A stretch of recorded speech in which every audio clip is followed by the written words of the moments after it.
welcome to my video series on the heroine's journey. I'm Susanna Liller, and it's time to find your happiness. When you get a call to go on the heroine's journey, it's often not a clear ringing bell kind of a call that drops in and says, you must do this or you must do that. Often you get it in wisps and bits and pieces. This is why listening and paying attention is so important. Asking yourself, as you bear witness to your thoughts, why do I keep thinking about this? Or why does this subject keep coming to my mind? Often it's not a blaringly evident something that's coming up. It's hazy, unfocused, and not clear. So journaling and meditation comes in very handy in call recognition because it quiets the mind and allows you to hear your inner voice. But you might be wondering, doesn't a call come from your mind? Well, I would say no, it does not.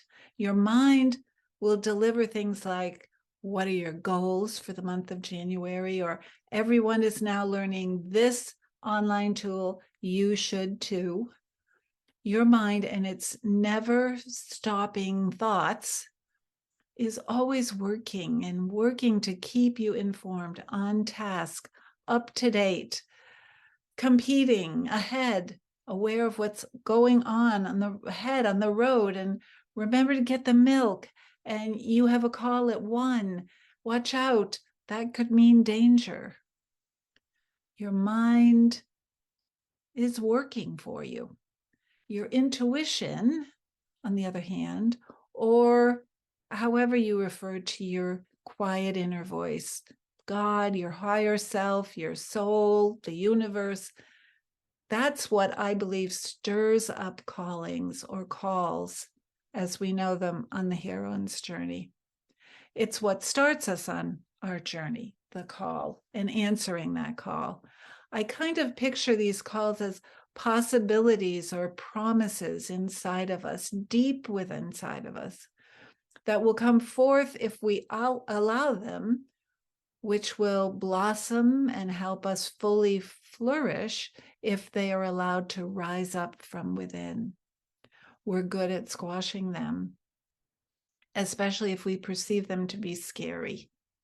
But the great divine hand, I believe, keeps stirring them, and they keep rising up.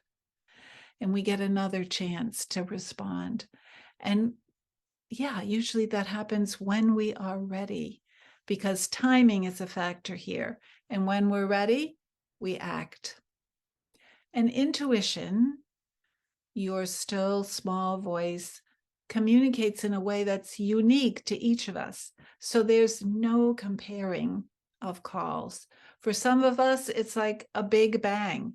Do this, or like a not so subtle wake-up call that has us responding, okay, all right, already, I'll do it, I hear you. Me, mostly, I get the other kind. I get the wisps and gentle nudges, like my soul is stirring up a lot of butterflies inside of me. And as we know, butterflies are very hard to corral. This is happening to me now, and it's barely a whisper. I wish I could be more specific, more assured and certain about it for you, but I'm choosing to allow my vulnerability to show through. I just don't know right now what I'm being called to do.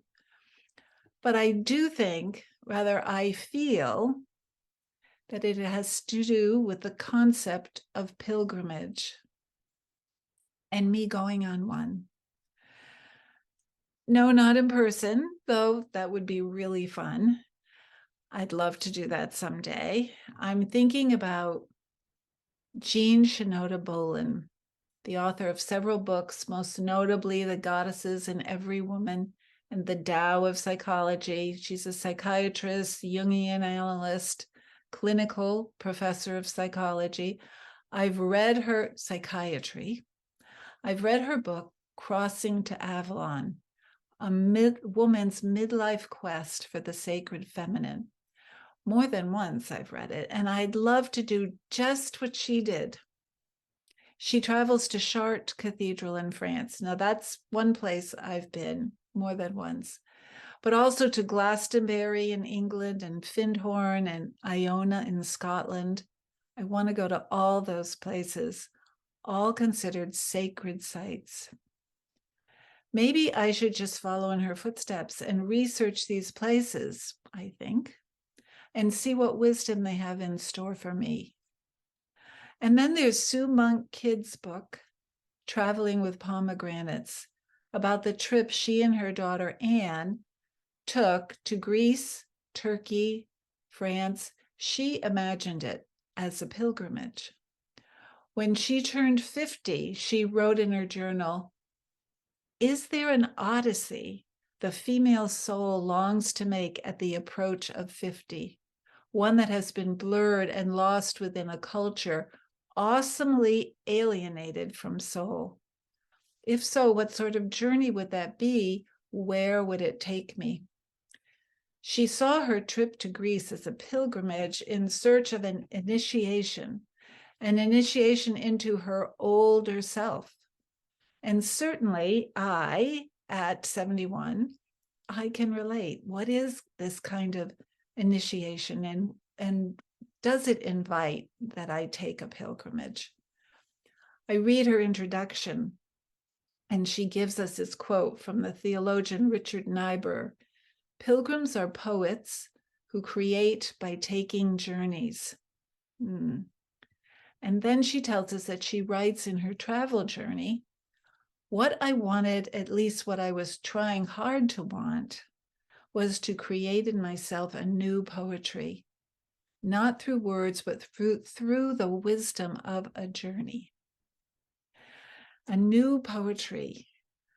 And she, in particular, in her book, had just been talking about how she felt that her writing had just dried up.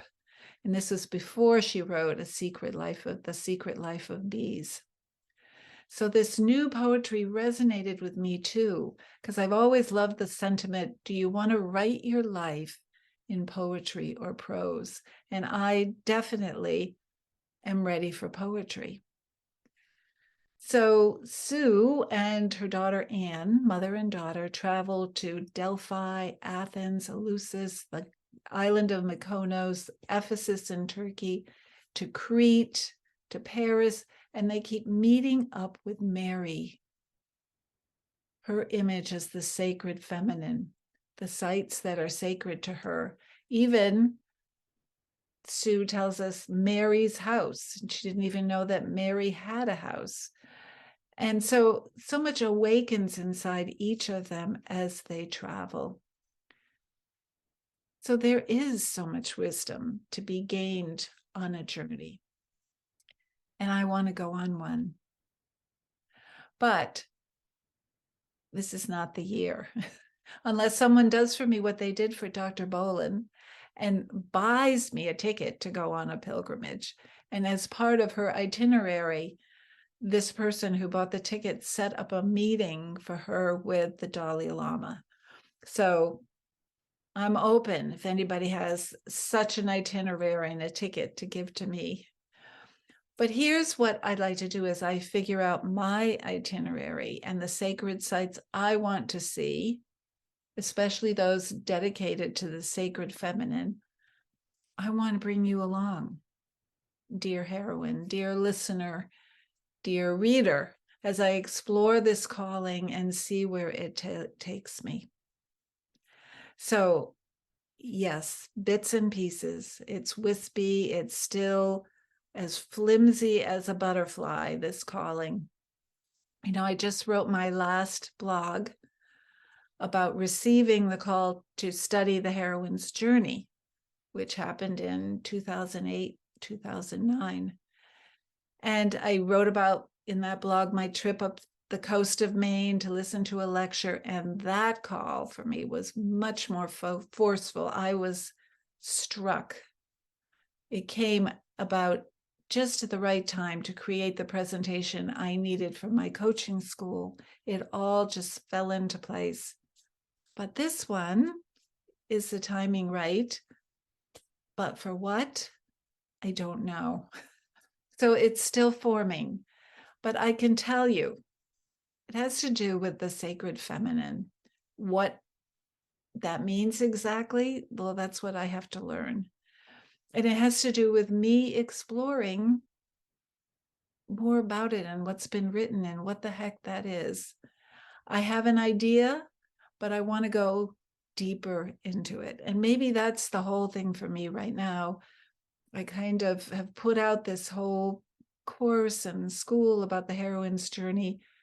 What's the deeper part of it that I want to discover? What's underneath the framework? I need to go on a pilgrimage to discover this and to discover what the sacred feminine is. And then there's this piece. I think I want to do it, to talk about it within the journey framework. Of course, this should be no surprise to you because that's how my brain right now is put together. So that means I'd talk about this calling using the milestones of the journey. So I'd talk about ordinary life. I'm teaching about the heroine's journey using my course. Things are moving along. People are taking it, doing it themselves, but also I have accountability, small groups joining together to take the course together. So things are good, ordinary life. And then the call. Well, here we are. I'm feeling it. I'm feeling something. It's to learn, I think, about the sacred feminine. As I've said, this is as far as I've gotten. Crossing the threshold is next. You respond to the call. Well, okay. I guess this is it. I'm responding. I'm telling you I'm going to do it. I'm committing. I'm going to learn about the sacred feminine. I'm going to go on a journey. I'm going on pilgrimage and I'm going to share what I learned, but I also want you to share with me. I would ask you if you would share with me, because I know there are some of you, probably many of you, that know about this topic and can make great suggestions. What should I read? What do I need to know? I'd love you to tell me what books to read, what have resonated for you. Oh, yeah. And of course, we always talk about the threshold guardians when we answer a call and get ready to cross the threshold. And so here they come, bring them on. They're saying, how do you know this is right, Susanna? What if you quit the way you did when in November you tried NaNoWriMo to write a novel in a month? This is a huge topic. Do you even know this is the topic? Maybe you won't want to do it. Maybe you'll get into it and you'll think of something else you want to do. Or they're telling me you can't do it. It's too much work. It's huge. People will want practical stuff, Susanna, not this, et cetera, et cetera. Threshold guardians.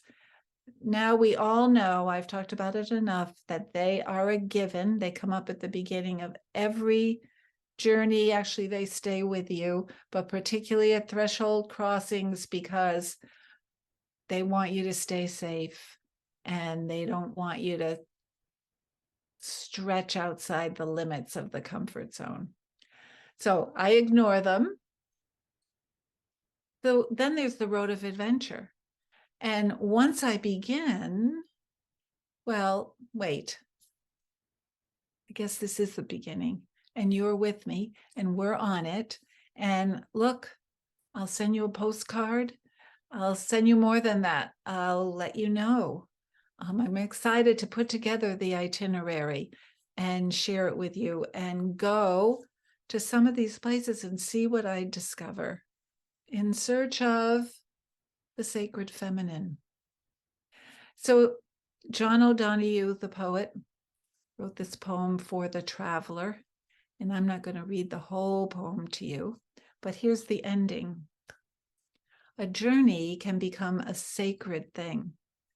Make sure before you go to take the time to bless your going forth,